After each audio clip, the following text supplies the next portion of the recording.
ओम श्री परमात्मने नमः। मद् भगवत गीता का पहला अध्याय। धृतराष्ट्र बोले, हे संजय, धर्मभूमि कुरुक्षेत्र में इकट्ठे हुए युद्ध की इच्छा वाले मेरे और पांडु के पुत्रों ने क्या किया।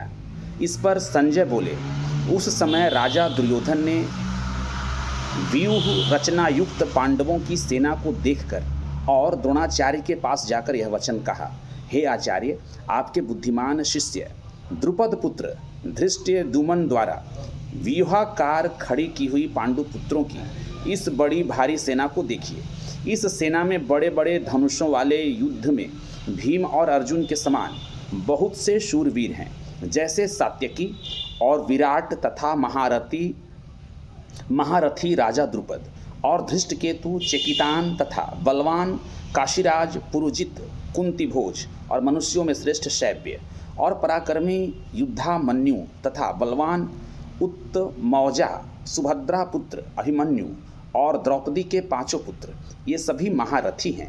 हे ब्राह्मण श्रेष्ठ, हमारे पक्ष में भी जो प्रधान हैं उनको आप समझ लीजिए। आपके जानने के लिए मेरी सेना के जो सेनापति हैं उनको कहता हूँ।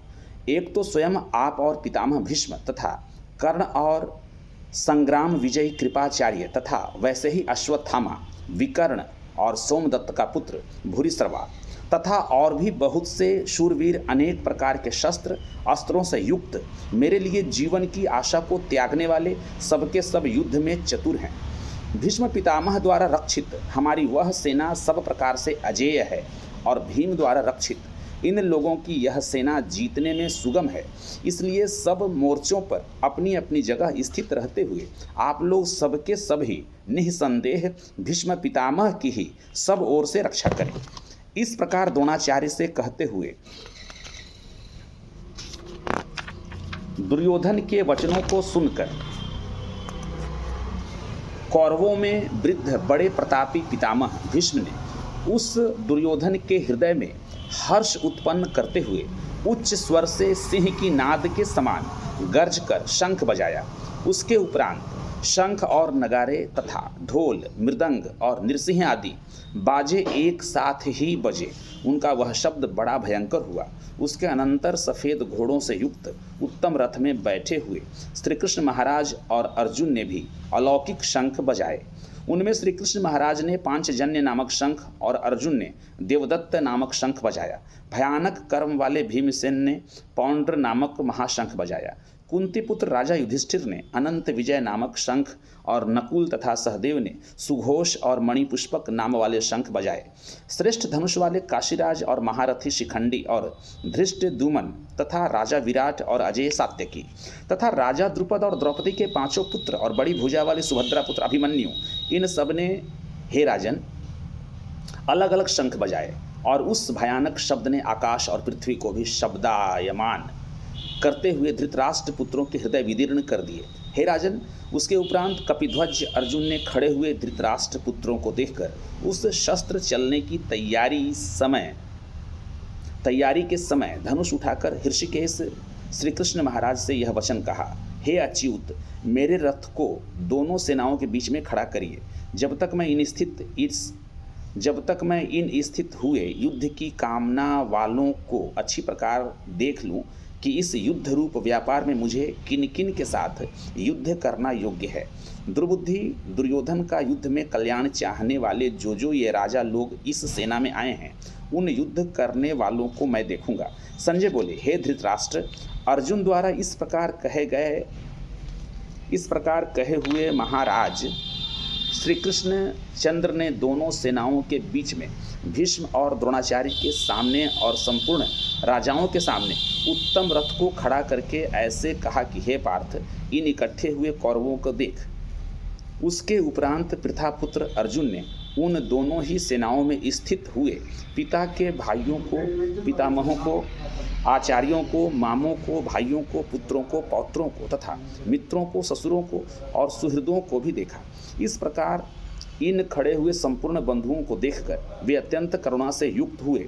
कुंती पुत्र अर्जुन शोक करते हुए यह बोले, हे कृष्ण, इस युद्ध की इच्छा वाले खड़े हुए स्वजन समुदाय को देखकर मेरे अंग शिथिल हुए जाते हैं और मुख भी सूखा जाता है और मेरे शरीर में कंप तथा रोमांच होता है। तथा हाथ से गांडीव धनुष गिरता है और त्वचा भी बहुत जलती है तथा मेरा मन भ्रमित सा हो रहा है, इसलिए मैं खड़ा रहने को भी समर्थ नहीं हूँ। हे केशव, लक्षणों को भी विपरीत ही देखता हूँ तथा युद्ध में अपने कुल को मारकर कल्याण भी नहीं देखता। हे कृष्ण, मैं विजय नहीं चाहता और राज्य तथा सुखों को भी नहीं चाहता। हे गोविंद, हमें राज्य से क्या प्रयोजन है अथवा भोगों से और जीवन से भी क्या प्रयोजन है, क्योंकि हमें जिनके लिए राज्य भोग और सुखादिक इच्छित है वे ही यह सब धन और जीवन की आशा को त्याग कर युद्ध में खड़े हैं, जो कि गुरुजन, ताऊ, चाचे, लड़के और वैसे ही दादा, मामा, ससुर, पोते, साले तथा और भी संबंधी लोग हैं। इसलिए हे मधुसूदन, मुझे मारने पर भी अथवा 3 लोक के राज्य के लिए भी मैं इन सबको मारना नहीं चाहता। फिर पृथ्वी के लिए तो कहना ही क्या है। हे जनार्दन, धृतराष्ट्र के पुत्रों को मारकर भी हमें क्या प्रसन्नता होगी। इन आताताइयों को मारकर तो हमें पाप ही लगेगा। इससे हे माधव, अपने बांधव धृतराष्ट्र के पुत्रों को मारने के लिए हम योग्य नहीं हैं, क्योंकि अपने कुटुंब को मारकर हम कैसे सुखी होंगे। यद्यपि लोभ से भ्रष्टचित्त हुए ये लोग कुल के नाशकृत दोष को और मित्रों के साथ विरोध करने में पाप नहीं देखते हैं, परंतु हे जनार्दन, कुल के नाश करने से होते हुए दोष को जानने वालों हम लोगों को इस पाप से हटने के लिए क्यों नहीं विचार करना चाहिए, क्योंकि कुल के नाश होने से सनातन कुल धर्म नष्ट हो जाते हैं। धर्म के नाश होने से संपूर्ण कुल को पाप भी बहुत दबा लेता है तथा हे कृष्ण, पाप के अधिक बढ़ जाने से कुल की स्त्रियां दूषित हो जाती हैं। और हे वार्ष्णेय, स्त्रियों के दूषित होने पर वर्णशंकर उत्पन्न होता है और वह वर्णशंकर कुल घातियों को और कुल को नरक में ले जाने के लिए ही होता है।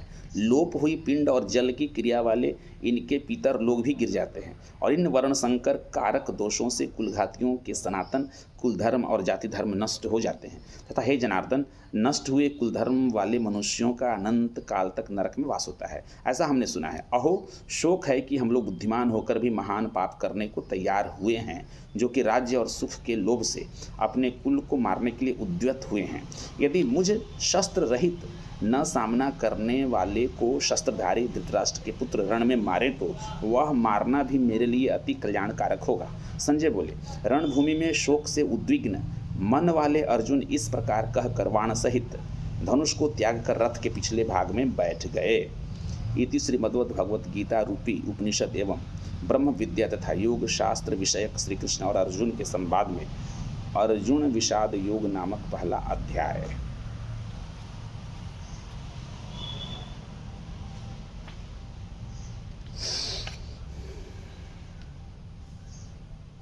ओम श्री परमात्मा।